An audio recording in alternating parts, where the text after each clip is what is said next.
just a book. No harm ever came from reading a book. There is a specific kind of Hollywood optimism that died sometime around the turn of the millennium. It was a time when blockbusters were allowed to be bright, loud, and completely unashamed of being fun. When danger didn't mean despair, when spectacle didn't require cynicism. And right before the industry pivoted to dark, gritty, and grounded films, we got one final victory lap.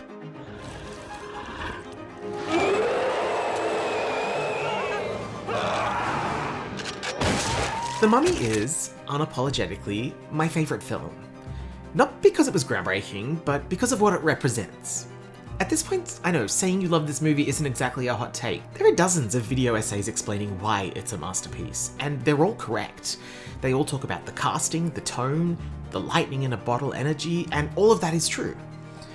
And one point that comes up again and again is how perfectly this film balances genres.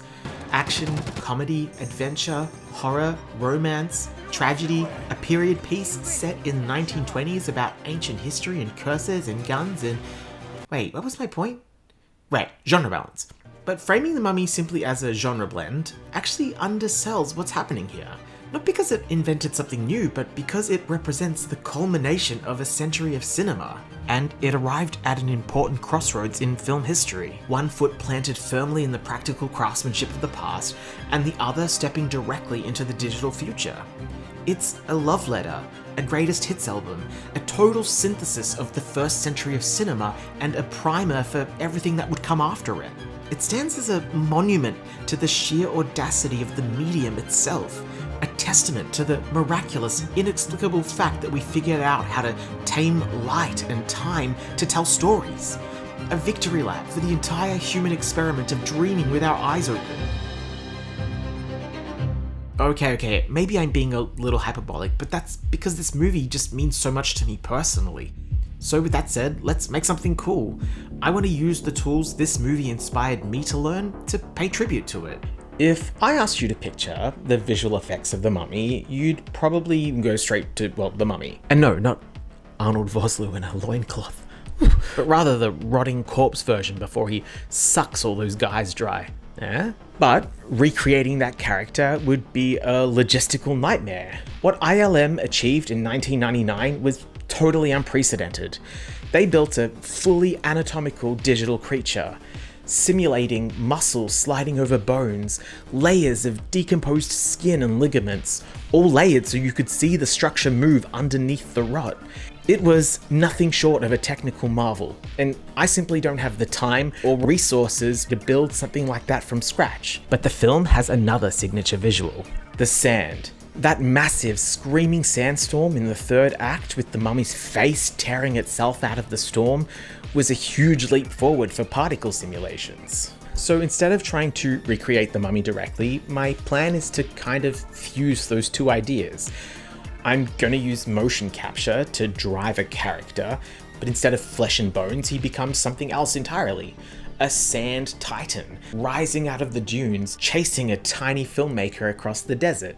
On paper, this movie shouldn't work because it simply tries to do too much. By all logic, these genres should cancel each other out. It's the oil and water of it all. And yet, it works. If you take the first 100 years of filmmaking, from the universal horror films of the 30s, to the swashbuckling serials of the 40s, the widescreen epics of the 60s, and the high-octane adventures of the 80s, you start to realize that The Mummy really is an amalgamation of all of these highs of cinema history, and it throws all of it at the screen with absolute confidence. But rather than collapsing under the weight of it all, it uses its contradictions as fuel, forging an impossible alloy of tone. And the reason it works, the reason we're still talking about this film today, is its sincerity. This film is completely uncynical. It invites you in. It understands rhythm, that terror creates tension, and that adventure demands release. And that oscillation creates a rollercoaster energy that feels incredibly rare today.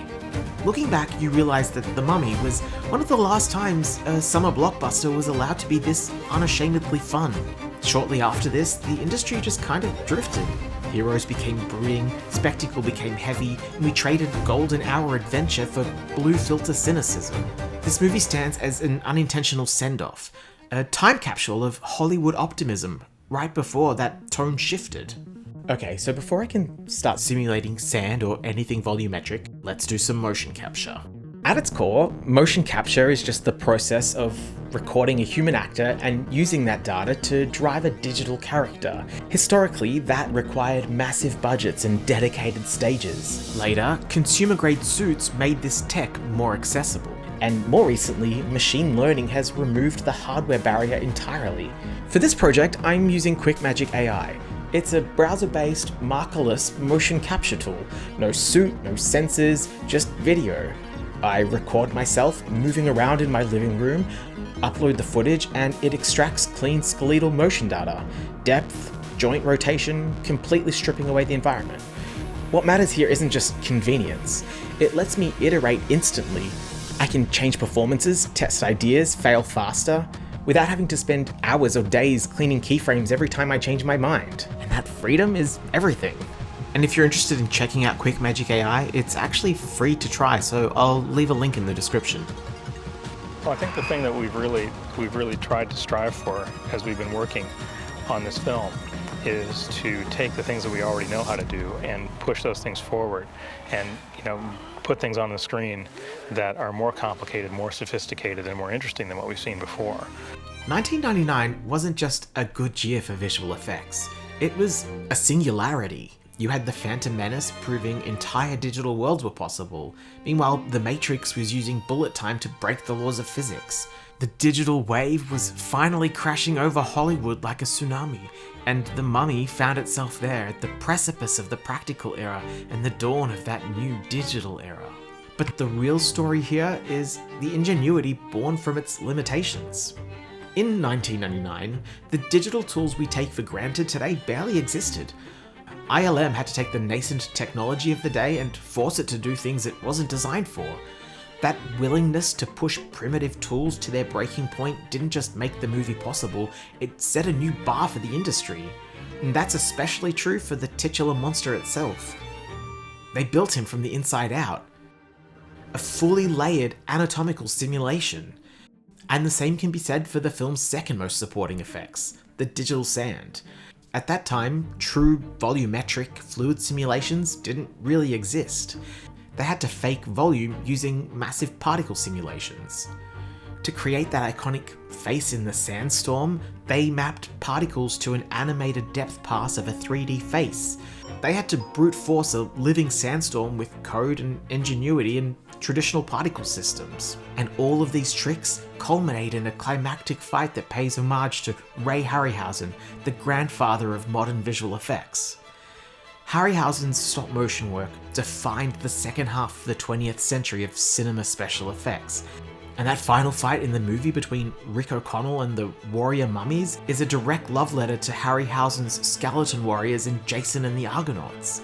It's a direct acknowledgement that without Harryhausen's dynamation, none of this would exist. They used the absolute cutting edge of 1999 technology to honor the practical roots of the industry. And the key is that they grounded all this digital wizardry in a physical reality.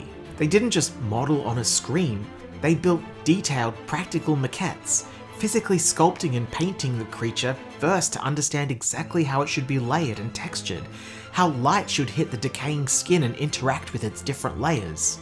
The ancient temple plaza in the prologue, that was an 8th scale miniature that transitions into a live action plate. The ruins of Hamunaptra, where much of this movie takes place, they literally built a set of full-size temple ruins inside a volcano crater in Morocco. And it's that specific mixture of pushing CGI to its limits, anatomical simulations, physical model references, miniatures and massive sets that make this movie feel so singular. And it's the reason why much of the VFX still hold up today.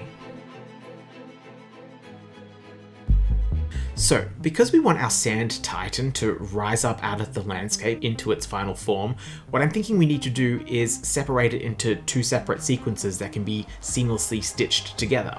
The second sequence is relatively easy. We just take the motion capture data we created before and use that to drive a volumetric fluid simulation.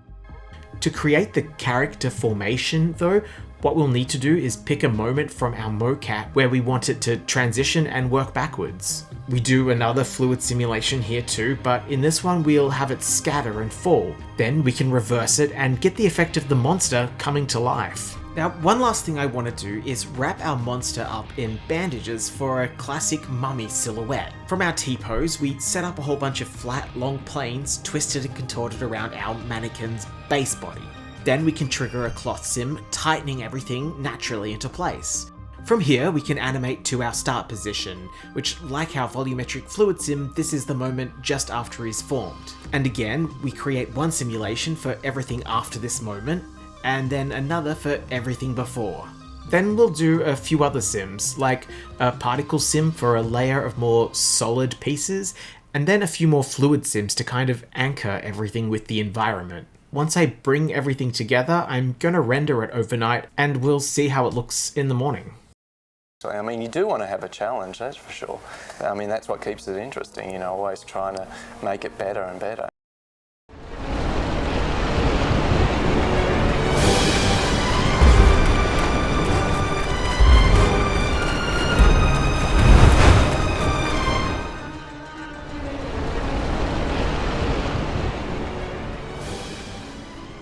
The golden age of blockbuster fun may feel distant, but it's not totally gone.